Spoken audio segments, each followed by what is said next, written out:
ত্রয়োদশ জাতীয় সংসদ নির্বাচন এবং গণভোটকে সামনে রেখে মক ভোটিং করছে নির্বাচন কমিশন। রাজধানীর শেরেবাংলা নগর বালিকা উচ্চ বিদ্যালয়ে সকাল ৮টা থেকে শুরু হওয়া ভোটের এই মহড়া চলবে দুপুর ১২টা পর্যন্ত। নারী পুরুষ মিলে ৫০০ জন ভোটার ভোট দিচ্ছেন সেখানকার সবশেষ পরিস্থিতি জানাতে আমাদের সাথে যুক্ত হয়েছেন মিয়া আমিরুল। আমিরুল, জাতীয় সংসদ নির্বাচনের ভোট এবং গণভোট একই সঙ্গে হওয়ায় এই মহড়া আসলে এই ব্যবস্থাপনা কিভাবে হচ্ছে বিস্তারিত জানাবেন।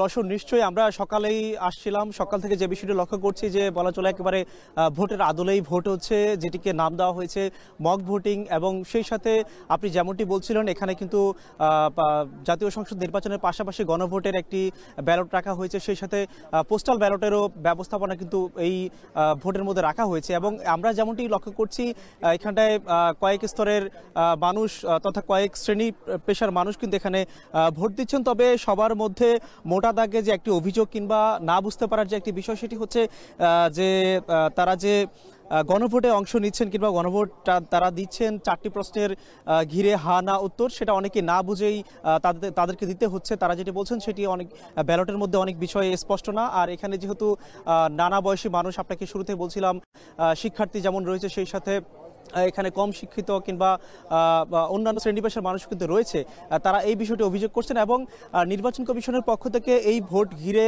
এই ভোটের যে আয়োজন ঘিরে তারা যেটি বলছেন যে আগামী নির্বাচন যেহেতু কিছুদিনের মধ্যে তফসিল দেওয়া হবে এবং সংসদ নির্বাচনের বড় একটি চ্যালেঞ্জ হিসেবে যুক্ত হয়েছে গণভোটের বিষয়টি এবং সেই সাথে প্রবাসীদের ভোটের বিষয়টি, তারা কিন্তু তাদের যে কার্যক্রম সেটি কতটুকু কি সংশোধন করতে হবে, কতটুকু যোগ করতে হবে, তারা কিন্তু সেই বিষয়টি দেখভাল করার জন্য তারা সেটি করছেন।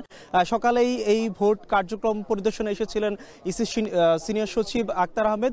তিনি যেটা বলছিলেন যে মূলত আগামী নির্বাচনের ভোট কেন্দ্রের কিংবা ভোট কক্ষের সংখ্যা কতটুকু কি বাড়ানো হতে পারে কিংবা সময় বাড়ানো হতে পারে কিনা, তারা কিন্তু একটি ওয়ার্ম আপ হিসাবে তারা এই ভোটকে দেখছেন। এবং আপনাকে আরেকটি বিষয় জানিয়ে রাখি, এবারে যেহেতু আমরা একটা বিষয় ছিল যে রিটার্নিং কর্মকর্তা কে থাকবেন, আমরা দেখেছিলাম যে ঢাকা জেলার যিনি দায়িত্বে রয়েছেন তিনি কিন্তু রিটার্নিং কর্মকর্তা হিসেবে দায়িত্ব পালন করছেন। এবং একই সাথে আপনাকে যদি আরেকটি বিষয় জানাই, এখানে মূলত প্রায় 500 ভোটার এখানে অংশ নিয়েছেন। সকাল থেকেই তারা লাইনে দাঁড়িয়ে একেবারে বলা চলে জাতীয় সংসদ নির্বাচনের মধ্যে যে একটি আবহ তৈরি হয়, সেই ধরনের আবহ আমরা দেখতে পাচ্ছি।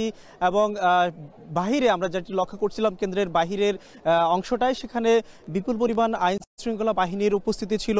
এবং সেই সাথে আমরা দেখেছিলাম নির্বাচন পর্যবেক্ষক তারাও কিন্তু ছিল। এবং একই সাথে সবচেয়ে ভালো একটি তোড়জোড় আমরা দেখেছিলাম নির্বাচন কমিশনের যারা কর্মকর্তা ছিল তারাও কিন্তু এখানে অংশ নিয়েছে। এবং একই সাথে সব মিলিয়ে যেটি বলা হচ্ছে, যেহেতু সংসদ নির্বাচনের খুব বেশি দিন বাকি নেই এবং কিছুদিনের মধ্যে তফসিল দেওয়া হবে, নির্বাচন কমিশন সব মিলিয়ে তফসিলের আগে তারা নিশ্চিত হতে চায় যে মূলত এবারের চ্যালেঞ্জটা তারা কিভাবে সামাল দেবে কিংবা কি কি ধরনের প্রস্তুতিতে তাদের ঘাটতি রয়েছে, তারা সেই অনুযায়ী ব্যবস্থা নেবে। রসন, সব মিলিয়ে আজকের এই মক ভোটিং কার্যক্রম নির্বাচন কমিশনের পক্ষ থেকে এভাবেই চলছে, সেটি 12টা পর্যন্ত চলবে।